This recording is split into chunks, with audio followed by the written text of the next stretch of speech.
reverting back to a more archaic form of mentality, civilization being created way, way before whatever this is today, the ancients not being fragile, preferably tofu and extra creamer and sugar in their mochachinos,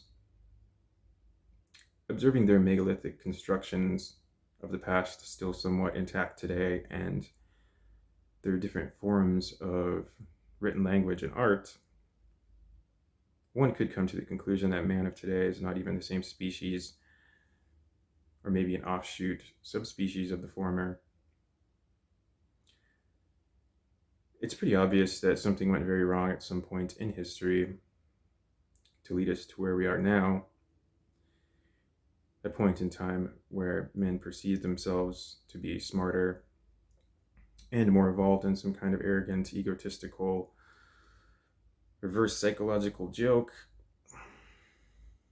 the beginning of which is somewhere within all the mental clutter, starting somewhere at some point within, who knows, and soon enough, who cares? Observing the steady flow of a river, the heavy are drowned and light are lifted,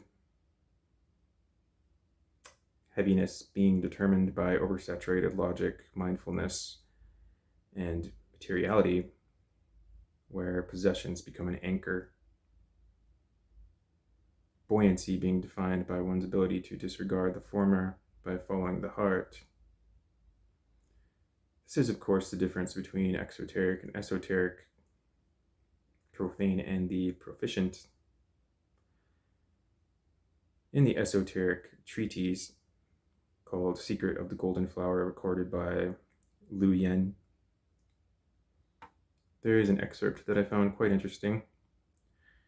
It says, the one effective true essence, when it descends into the house of the creative, divides into animus and anima.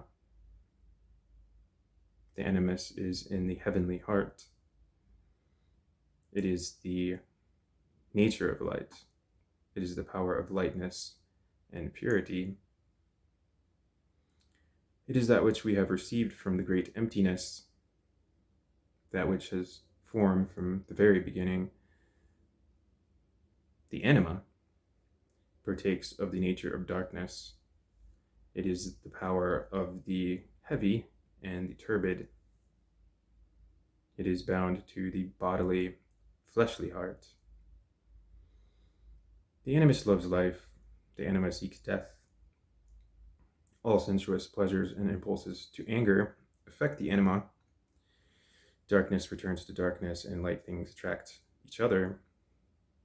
But the pupil knows how to distill the dark anima so that it transforms itself into light.